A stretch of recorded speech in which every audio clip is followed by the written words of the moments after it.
Hello everyone and welcome to a midweek Wardy's Waffle and a farm update. Hope you're all having a great week, lots going on at the minute. And before I get into this week's update, I just wanted to alert you for our Agri Summer event. I think I mentioned it 2 or 3 weeks ago, but unfortunately I gave you the wrong date. It is June the 16th, Friday June the 16th, so a week on Friday. It's here at the farm. Everyone is welcome. Please just register with Becky. Got quite a lot going on. We've got some really interesting nitrogen trials. You've seen me give a bit of information on these throughout the last few weeks. So nitrogen use efficiency. Also, we're going to be taking a look at our variety trials, our wheat variety trials that we've got. Also the beans. I'm just stood next to our field here of beans. These will obviously turn into baked beans. It's the only field scale trial in the UK at the moment. So we take a look at that, and also a look at a new fungicide, and we've got a bit of a trial with that as well. So that's all on the Agri Open Day. Arrive for, I think it's 9:15, 9:30. You start with a bit of an update from me about the farm and then finish with a barbecue at 1 o'clock. I'll put the link on below how to register and sign up. Please do that. And then, but if you're not an Agri customer, please do come along if you register. So that's that. Also, I just wanted to touch on this, what I'm stood next to. Some of you will have seen who follow me on Twitter. It's been quite an active week for me on Twitter because I posted a photograph of the UK countryside, and I said I didn't believe that the UK was classed as the most depleted country in the world for biodiversity, and we're doing an awful lot for that. Here we've got a wildflower plot that is full of wildlife. Lots of flowers, lots of wildflowers, lots of insects here. Tremendous amount of habitat. You can hear the birds singing next to the wood as well, if you can, for the breeze. There we go. And we're doing a lot for the environment, farmers are. We are, I believe, at this farm, we are producing the most food we can, but we're also, in conjunction with that, doing the most for the environmental wildlife that we can. And we have to have a balance in this country if we want to feed ourselves, if we want to reduce imports. And of course, these beans here behind me are looking at that to try and use less imports. And I think we need to understand that if we want to feed ourselves, there has to be a balance. And I believe on this farm, we have got this balance. We have these margins around every single field around the farm, and just a massive amount of colour, insects and wildlife. And of course, we've got a songbird feeder here behind me as well. You've seen us with those as well. Anyway, that's enough about this. Let's crack on now with this week's update. What are we doing? We're taking a look at a new machinery coupler. Some of you might have remember I posted it at our Young Farmers Rally, where you can disconnect a tractor and a machine completely without leaving the seat. That's hydraulics, PTO, everything without leaving the seat. So take a detailed look at that. We've also had our moisture meter calibrated in the weighbridge. A quick look at that. And Philip Wright paid me a visit this week. And Philip, some of you know, was one of the main designers at Simba Machinery. He's got his own company now called Wright Resolutions, specialising in soil and cultivations. And he came to have a look at some of our cultivations in our field and just a general chat about some of the stuff we're doing. So really interested in that, and looking at organic matter as well. And also in this update, we've started our crusade with Blackgrass. With a bit of a look at that. We started hand pulling this week, and also we've taken a look at the results of spraying those fields off, or some of the plots, sorry, the actual little areas off I did with the knapsack only a week ago. But we've actually started today. I've done some bigger areas with the main sprayer today. So that's it for this midweek update. Thanks very much for watching. Please do click subscribe and like. It helps the channel algorithms and the viewing figures. So please do click the subscribe. It doesn't cost you anything to do that. And if you make it to the end, we'll look forward to catching up then. Ben here from Farm Tech. We're in the Weybridge office. We've got the moisture meter here, and it's time to do our yearly calibration. And this is obviously for a tractor. This is one of the things for audit we have to do for task as well. Yep. Everybody wants to know that it's accurate. So how long a job is it calibrating it, making sure it's right? Takes about an hour to do your job. Yeah, give the machine a proper clean up inside. We've got 1,600 acres here. We store rape for ADM. We have about, we'll load those test the lorries in, test them out. So we have about 90 odd loads in, 90 loads out, and then all our own stuff. So it won't be big used a lot, but the important thing is to have its accuracy. So we'll just turn the camera around and just see what Ben's doing. So Ben, you've got your laptop plugged in here. What's the idea of this? Yeah, well, that bit of software on the laptop that creates the calibration paperwork. Yeah. And the information I'm collecting at the moment from the machine's diagnostic screen. Yeah. Confirms that everything is in specification. Right. And is working okay. So you'll have a different sort of thing for each crop, obviously, different parameters and.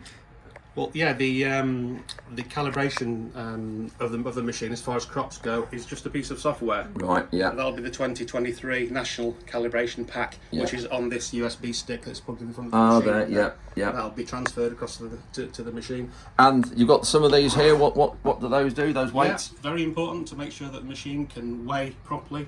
We've got to be able to weigh very accurately within 0.25 of a gram. Yeah. To pass. Right. Because the weight is a function of moisture in this kind of machine. Yeah. So it has to get the weight absolutely right. Yeah. So Yeah. they're the 200 and 300 gram weights. Yeah. Right. Will recalibrate the balance in the machine. Notice that we've got a little slot cut in these weights. What are that? What's that for? Yeah, the little slot just enables the weight to sit exactly in the middle of a test cell, which has got an aluminium edge. Oh, there. Right. So it's supported. Yeah. And stable, so we can do So that sits in there without touching the sides. That's right. And then that checks you. And we can measure the load cell. Yeah. And at the top there, it will come up with the there's the weight there. The weight Right at the very top there. Weight 303. So it's about 3 grams out. So when it's recalibrated, that'll be within 0.25 of a gram. Brilliant, thank you. So this is that quick hitch that you saw on one of my videos when we're setting up for the Young Farmers Rally, and this it's a seaweed pickup hitch. I thought the quick hitch they call it, and I think it's imported by KRM. But I'll just get Joe Hampsey, who runs their contracting side at JSC Systems. He used to work actually for me, Joe did, as a harvest student. Great guy. So we'll just get Joe to go through it and just explain how it works. It's really interesting. So this hitch here, what is it? It's a seaweed quick hitch from KRM. Well, it's made in Denmark. Yeah. So it's a quick attachment to put any muck spreader, fertilizer spreader, any trailer, anything with hydraulics and a PTO. Yeah. You can have them go on the back of a forager. Yeah. So go on anything. Right. And how many of these are there around? Are they new? So I haven't seen any of these before. I know of 6. Right. So, but they're all on readers. Yeah. Right. Yeah. So there is a person with one on a forager, and he picks the trailers up. Yeah. And then drops the trailers, and then a tractor comes along and picks them up and goes. So the idea is you've got your front end loader on. Yeah, so we can load ourselves, get rid of a telehandler. Yeah. Get rid of a low loader. Yeah. We can be self-sufficient. The lad can just come in and go. We don't have the extra costs, the extra maintenance, depreciation. Telehandlers, what, 80,000? Yeah. So the whole system combined 45,000. Yeah. All in. So we don't know. There might be some teething issues. We don't know yet. The worry we've got is fertiliser getting in between the up there, yes. O-ring, but they have assured us. You can see the plate. There's what? A little plate in there. Yeah. And then behind that is your O-ring, so it's got to get through the plate first.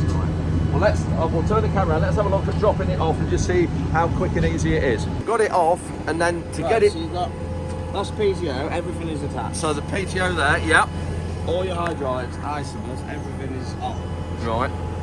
So as soon as Toby backs up,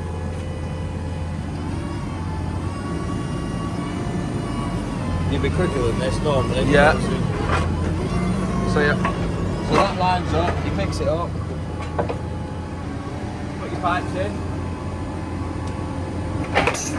PTO, hydraulics, isomers, everything. Everything's all so connected. You can turn the PTO on now. Just do that again, how you did that. So you did it on the spool valve in the cab. So all that comes out. Right. PTO out, which you can see. The PTO, just do the PTO again. Do it all back on.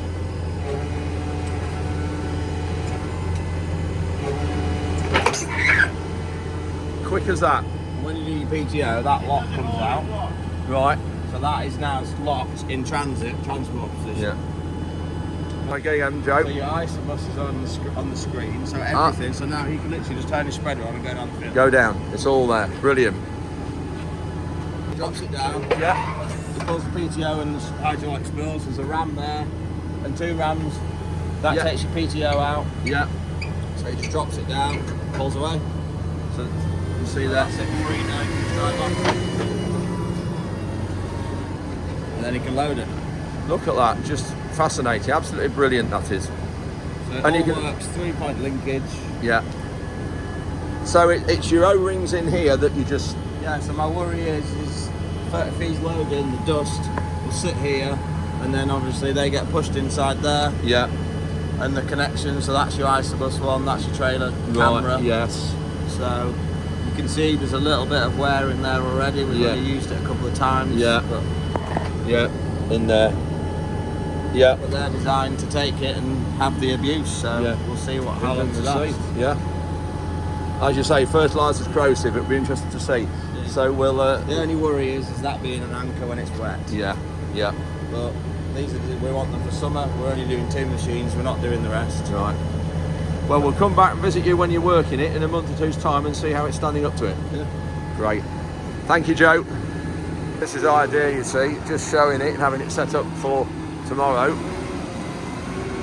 So the idea is that the fast track does everything. It loads.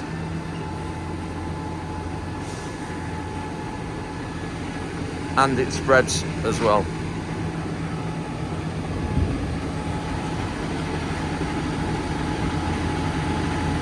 So I've got Philip right here, and some of you remember Phil came when we had our conference in, was it February when we knew it showed around? Yeah, in February, and was doing a presentation, and Phil's been involved in our direct drilling trial and comes a lot to the farm. And I did have 1 or 2 comments after last week's video about some of our direct drilling trials that we're doing that we thought we were setting them up to fail on purpose, which obviously we're not. So Phil, we've had half an hour talking. We've got some really good soil results here going back to 2003. Fascinating data. What we're looking to try and do here, Andrew, is we can model this as using the American algorithm to determine whether you're growing your carbon or losing it in theory. But because we got this data, what we can also do now is we can prove it backwards from the answer. So we're going back here now to 2003. Yeah. So if we can show, we can measure the differences in organic matter in soil carbon per annum. They're not very large figures, they never are. No. Massive difference in soil, massive difference in... Yeah. So what we can now show is by your method of reducing soil intensity, tillage intensity, reducing that, we can actually now start to hold on to more carbon. We can make the soil more resilient. So ultimately then you can take advantage of that and do less cultivation, not zero, because we know your soils here, particularly down here at the glebe, they've got a high silt fraction, they run together. Yeah. Direct drilling these soils is almost impossible, I would say. Although direct drilling is an interesting term, isn't it? I think if we can get round to doing the bare minimum, that's appropriate for maximising your yield, because at the end of the day, anyone who's farming, if we can get the most roots growing through our soils to structure the soil, the roots are the things that do it in the end. What we don't want is to compromise yield, otherwise we're compromising roots, the very thing that ultimately you're going to structure your soil with. So if we can keep the yields up, and if that means that we've got to give the roots the occasional pathway to get through barriers that are there from whatever, difficult seasons, the silt fraction particles washing down and starting to block the filter up a bit, so as they do that, then a bit of metal just helps the roots to maximum. And just touching on that field, you've been involved with this trial for us for a number of years, looking at it on this cover crop trial field. And we look at various times throughout the year and dig holes, and we really do struggle to make it work, don't we? It can be tricky. Yeah. It can be tricky. Your soils are probably the most tricky ones to reduce or zero till on, particularly for spring sown crops. Yeah. It's the area back in the 70s did a lot of work on it. And the thing is, with our soils, a lot of our that particular field, there's about 80% combination silt or clay in various mixtures. It's that combination. It's a tricky combination. They're going to need some structural help. And that's not an admission of failure, it's just good practice. If you didn't give them help and you waited and waited for them to come right, yes. Basically you're not maximising your yield, you're not maximising the roots. No. It's just a long, it makes a long-term project even longer. Yeah. So this is the type of results we've got. Now this is going back not that long ago, 2019. You can see we've got, this is a Solvita test on one field, and we've got soil organic matter there. You can see on this one is 4.7. Various mixtures, various different analysis, phosphate, potash, calcium, different ones there. But interesting, I've got a few fields here. If you look at that date, we are looking at December 2003, which is fascinating. So we've got December 2003, and that's on the heath and our light land. So these are the results from 20 years ago, and that's this one. So that's the same field 20 years later. So Phil's going to be looking at this and comparing this and putting them in a spreadsheet. So brilliant. Some great things we're going to be finding. Thanks, Phil. So what we've got here, Joe? Hilarus blade and the Hilarus press. For compacting silage. Compacting silage. So that side shift, it moves across either side. Right. Yeah. Yeah. And then it's hydraulic wings.